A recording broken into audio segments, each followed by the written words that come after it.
Welcome to Matt's Custom Cars. Today I find myself fixing some other people's mess. They tried to install a Megane 2 engine and a Megane 1, a Renault Megane. So it's a whole lot of modifications to make the original computer system work with the new engine. Bear with me as I go through their mess and see where to start. Yo. Okay, I need to sift through all their things now, yeah. I'll probably install the clutch while the engine is hanging on a crane. I did bring my trusty crane. And yeah, let's go from there. You see, I had to extensively modify this cover. I had to even notch the cylinder head for the old engine's intake and everything. They just slapped this tappet cover and stuff on here to keep the dust and stuff out, apparently. They brought me this thing like this in bits and pieces and just chucked everything like this. Okay. Now it's a guessing game. All the bolts they just chucked down on the ground. Guessing game to find which one is which, because nothing is set together or in a bucket. They just came here, ripped it all apart and left, leaving me with the problems. I already started figuring out and fixing the problems. Let me show you. Like you can see here, I had to notch this timing cover because this is a VVTi engine. And the original timing cover doesn't allow for the big sprocket in the front. So I had to notch this timing cover so it can fit. I also had to notch the cylinder head so this can fit. So far so good. Let's take it from there.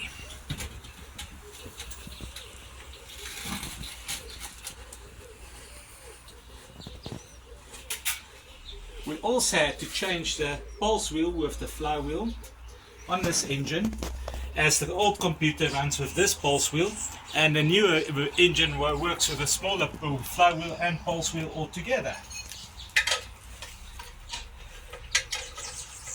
So literally, this is a guessing game for me, if this will work. Being a Renault, the blocks are the same, so the crank should be the same. Being a K4 to a K4.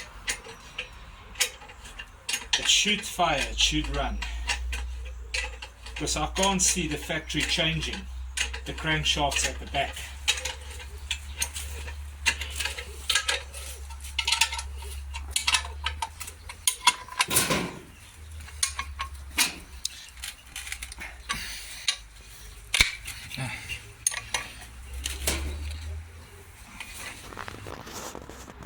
I'm just applying a thin light coat of sealer for the water housing, as I must work and deal with what they gave me to work with, as it's also people I'm just helping out again. They did clean the surface. I see it etched into the surface. Nothing I can really do about that with what they gave me to work with.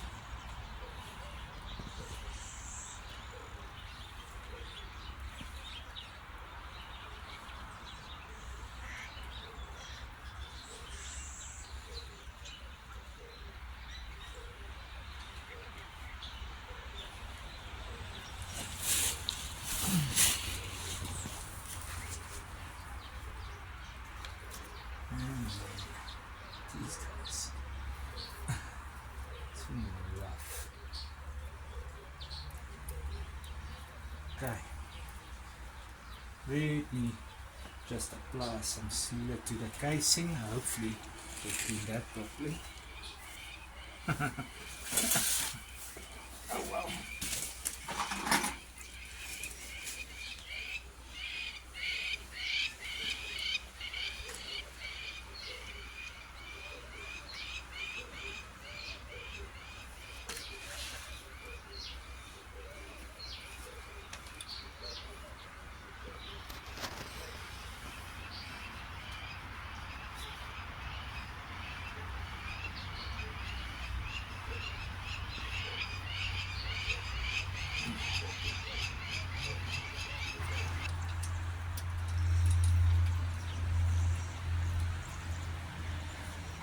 thin layer of sealer.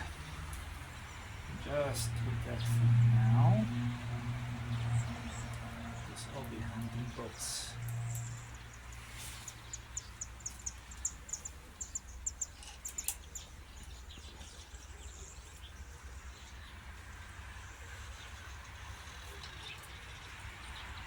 Good thing to generally put your bolts before you start tying things down, as some things could be a pull skew or misaligned.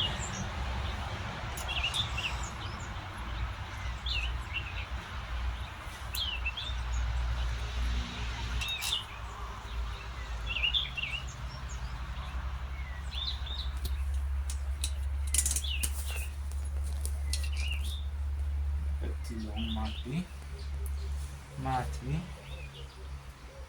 Okay.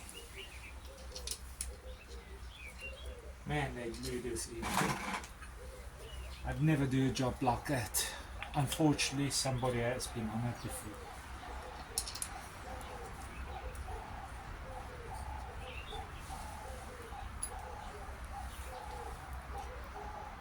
It's too thick.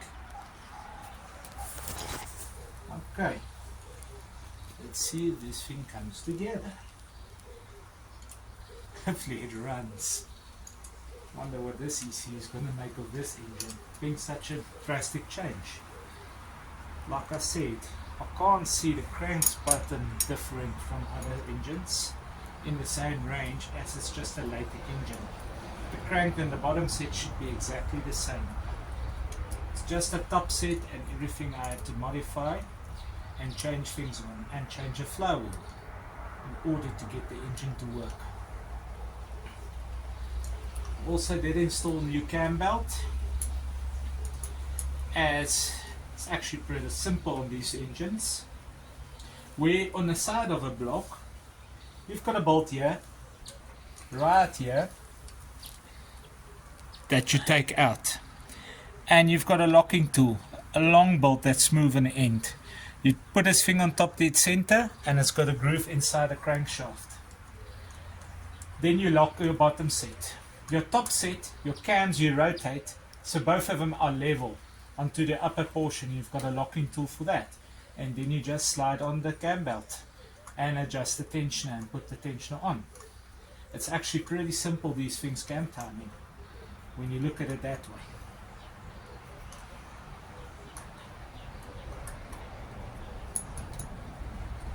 Look at that one, it's not going all the way like that.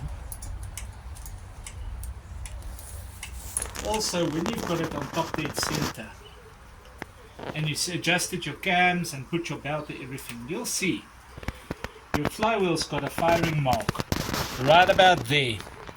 It's just 5 degrees past the slot on the gearbox with the degreeing, and it's 8 teeth away from your flat spot where your pickup picks it up and pulses normally. As I know somebody will be looking for that info, I can include it just as well.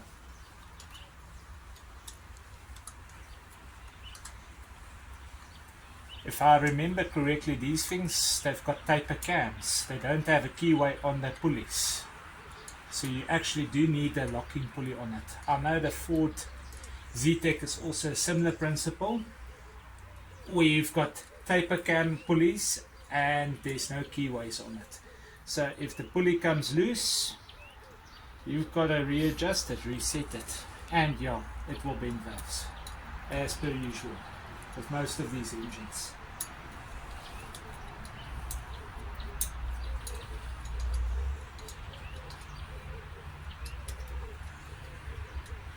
Almost pick it up to install the clutch plate and pressure plate before we can put it inside the car. I just want to tie down a couple of things before we get to that stage.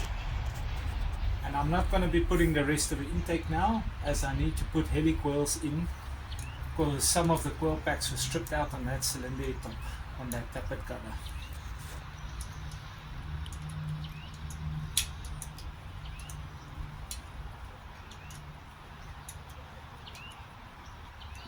The reason why I'll be picking up the engine, I don't have a centering tool as it's an old clutch kit. So to pick it up is easier with the crane, to line it straighter with your eye. I normally line them up with the eye, and some places, for instance, where I can touch behind the pressure plate and feel them, I line them up with the fingers and with the eye. Then I found that's the most accurate, and you don't battle when you put it in the car.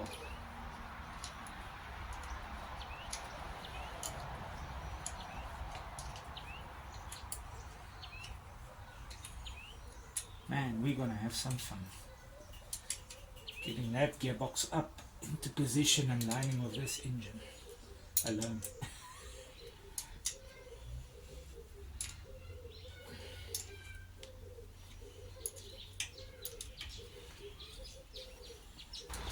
Okay, let's get ready to install the clutch. Always remember the bulky side out, as you'll squeeze it between the pressure plate and the engine side on the flywheel, and yeah, you will never release it in. We'll line it now. Just put a couple of bolts, then I'll show you how I line this, because I haven't got a tool to line it, but I made a plan to line it. And having a plan is worth more than having anything in life.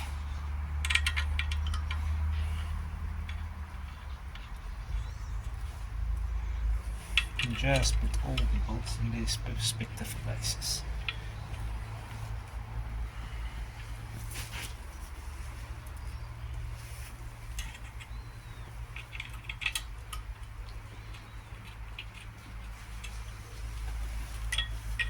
See, I've got a socket I taped up, actually extension for a socket I taped up. Then I just keep it center, like you can see, perfectly center about, as I tie this down. And when I'm done, I'll inspect it with the eye also to make sure it's center.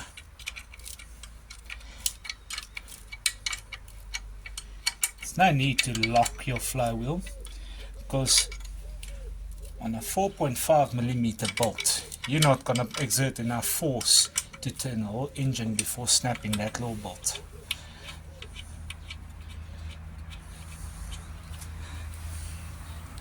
Let's work on a pattern to have it equally spread over the fingers of the pressure plate.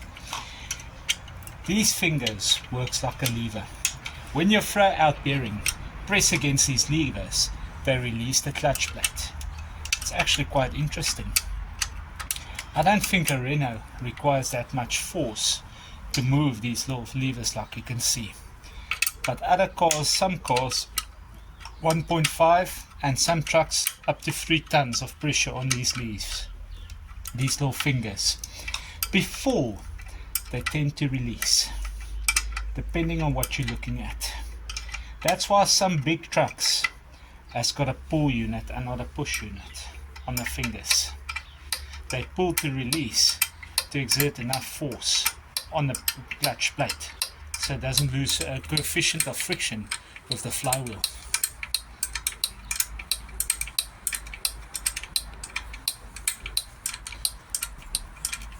Should be going nicely now, and when we're done, we'll just go right around, make sure everything is tight. As it's apart, you can't really take out again, you've got to split the engine and gearbox again. So rather make double sure of your work before installing.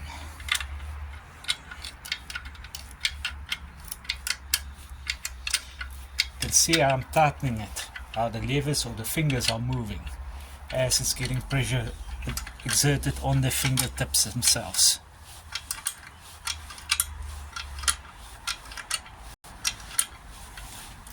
Still center about.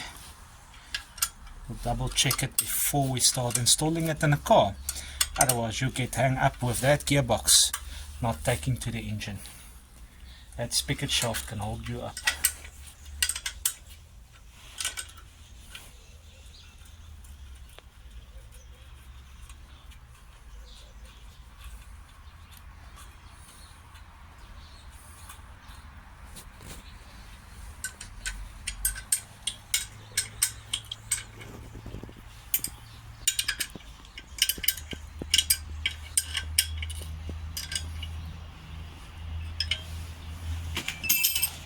Okay, let me shine a light on there and we can see how she's looking.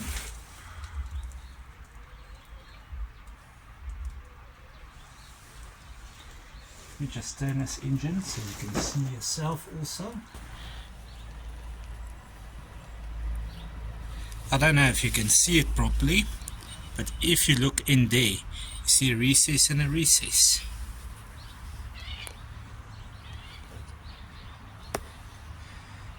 But you'll notice the clutch plate lines up perfectly with the recess inside there. That's how you know you're perfectly lined. Okay, after installing the clutch, we picked up the engine and we're gonna quickly just put the engine in its place. Then we'll probably lift up the gearbox and join the engine and gearbox together. We're gonna have some fun today.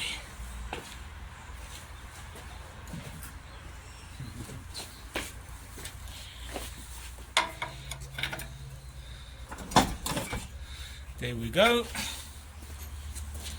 The mounting in front. Okay. Right then. Up there's a washer.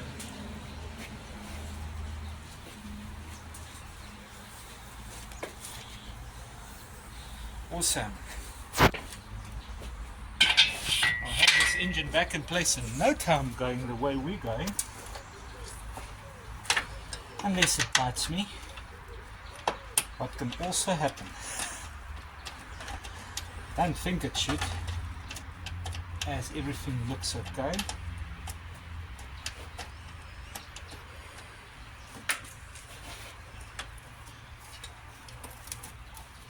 Okay, where's one of their nuts?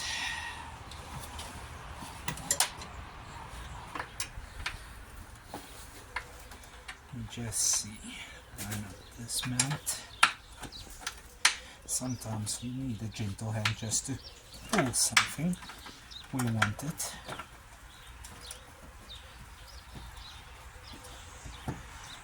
Okay.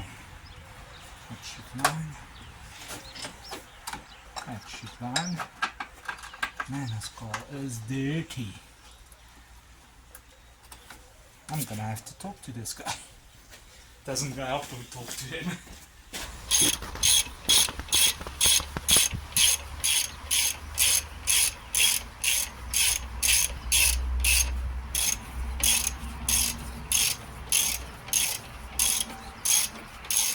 Not gonna tie the mounting all the way, as I still need to bolt on the exhaust manifold. I just want to hold this in place, more or less.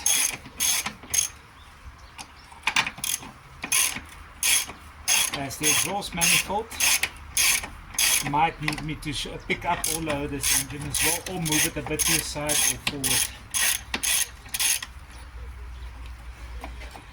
But we're almost there.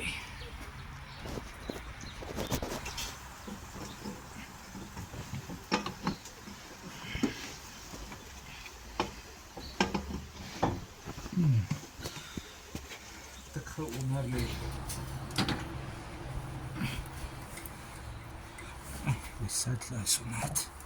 So close. It's almost there. Just move this engine a bit.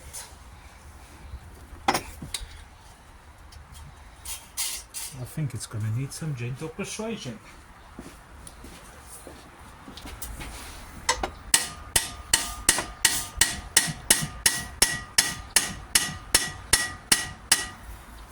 Okay. I can just tie it down and it should go into position. As we're at a bit of an angle, it doesn't want to go nicely over the studs, but we've got it. Okay, let's start tying that down. Just somewhere a normal 10 spanner. And then next, after tying this down, because I need the space, I'll install the gearbox, as the gearbox is laying next to it still.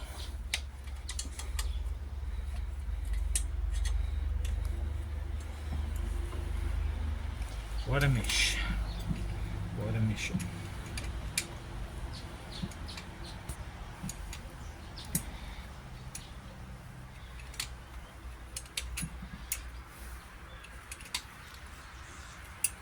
That's what it's about. Helping those that's in need.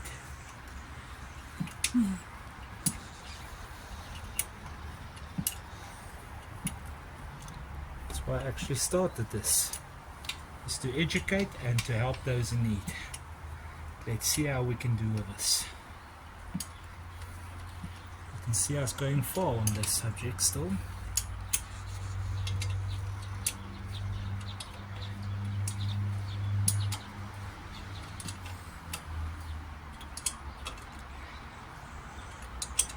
I don't consider myself as a pro. I just try and do stuff.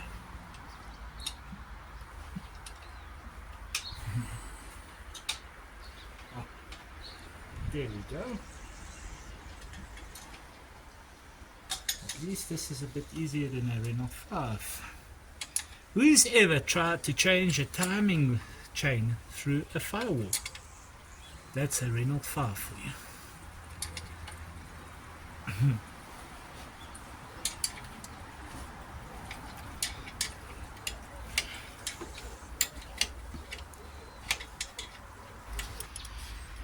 Use my trusty vice grip to connect all the pipes and just tension it a bit more.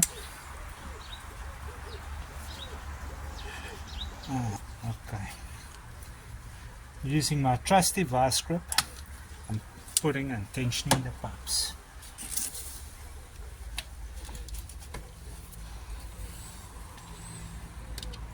I know there's better tools out there for that, but bear with me, as we don't have them here yet.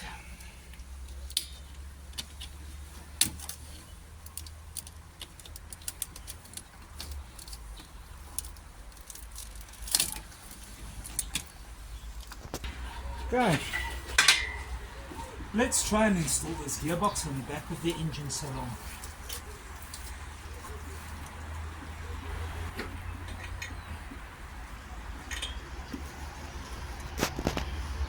At least something's happening.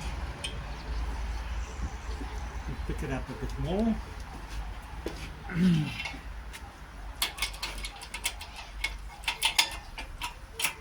As we didn't take the series off or anything, we pulled the engine out on the gearbox side.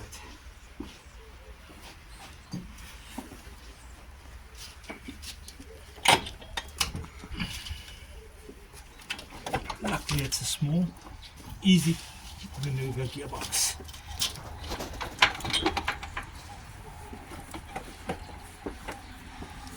I think I'm going to have to put the jackness probably underneath it if I don't come right. Because it seems like it's slipping out again. So just put the jack. Okay, when I slide the gearbox in place, I'm going to start putting some bolts to keep it in place. This bolt seems a bit long, but let's see. At least that's in place. And as you notice, I haven't taken my engine crane off yet, as I need to pick up this gearbox to install the mounting also.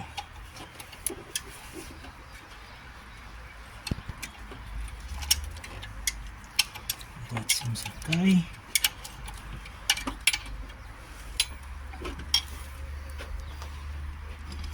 Let me start putting these gearbox bolts. That's going to be a long bolt. I'm going to need bolts. These guys are very different bolts they had in this vehicle. I'm not going to run around looking for bolts.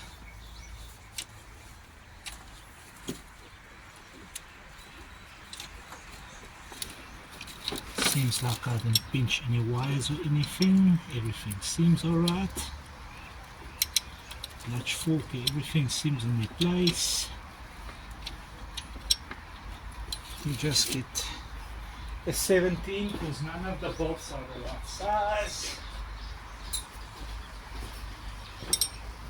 Let's see why the car was brought to me. They probably had too much fun stripping it. Let's quickly just fix this.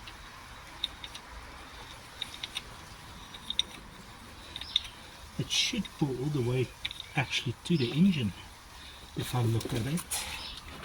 Yeah, it's there. It's all lined up. It's there.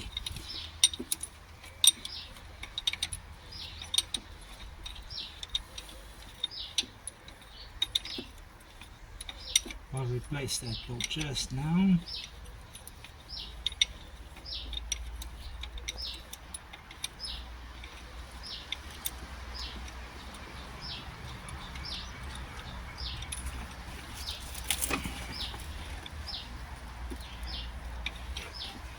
Man, this car's been through a lot. The more I look at it, the more I see wrong. It's been through a heck of a lot. I don't think there's any better words to describe it without swearing.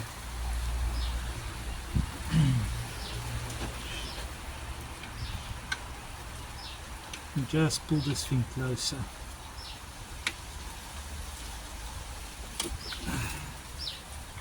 At the moment we're just pulling the gearbox closer to the engine as we lined it up and slid it in already, just to make up that final little distance. That's not it. Man oh man, what bolts did I use on this thing? Okay, let me install this banger's gearbox mounting.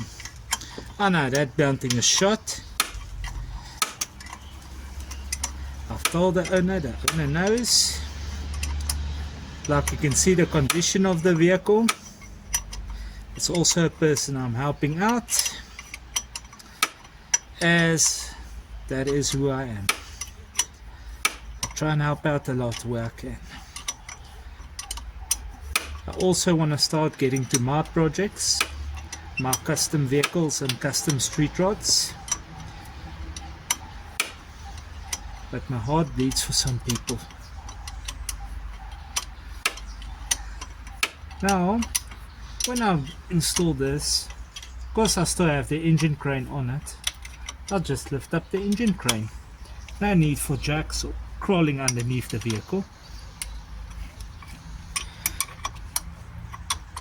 as I feel like that's a waste of my time. I try to spend as little time underneath as possible, because that's the dirtiest place there is underneath the vehicle.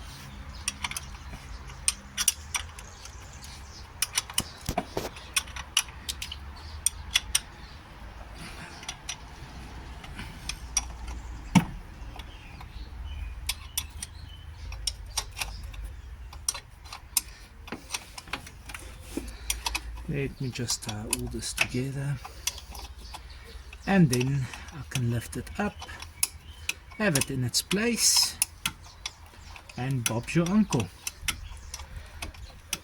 It's not really that difficult to install a Renault engine by itself, but I still prefer the old cars with the gearbox and the diff, the rear wheel drive cars. No school like old school. You generally had two mountings in the front of the engine, one on the gearbox, and you lose that and you pull the whole engine and gearbox together. Whereas this has got over 100,000 connections. Now I'm just joking, but still, it gets complicated with all the sensors and all the cables and everything.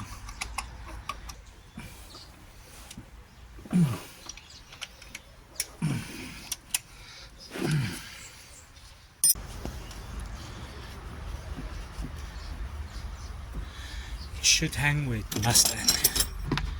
Let me see. I guess that's a 16 by the looks of it.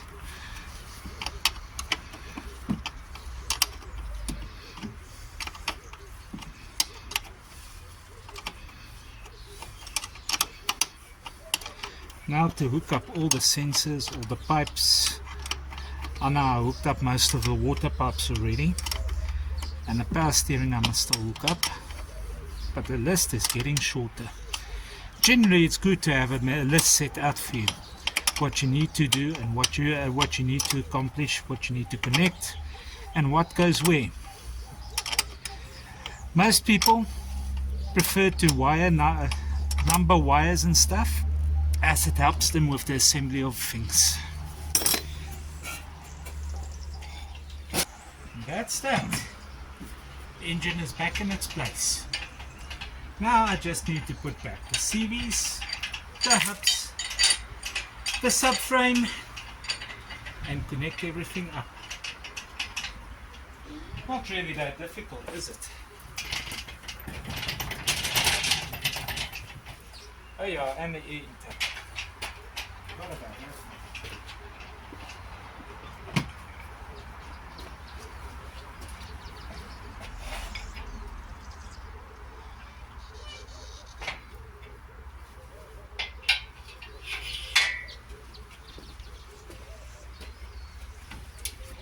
Man, oh man, this thing is in a state.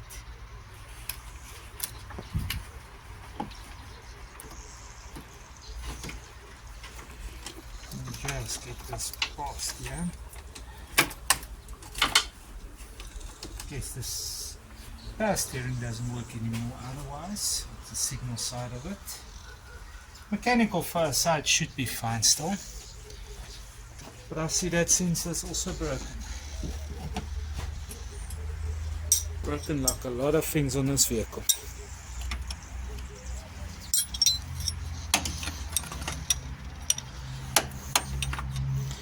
I had the wrong spanner there.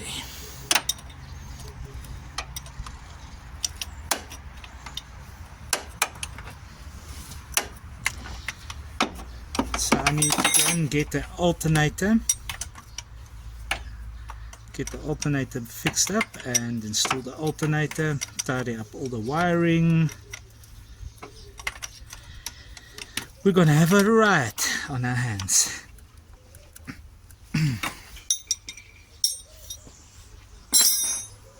Just take my chain out so I can clip the wires in their place.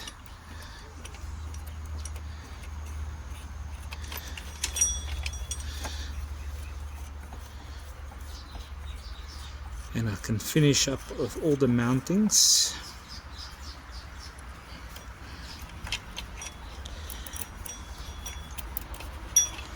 After all our modifications, our cutting and trimming, like you can see there, to get everything to go together. Hopefully it works out well.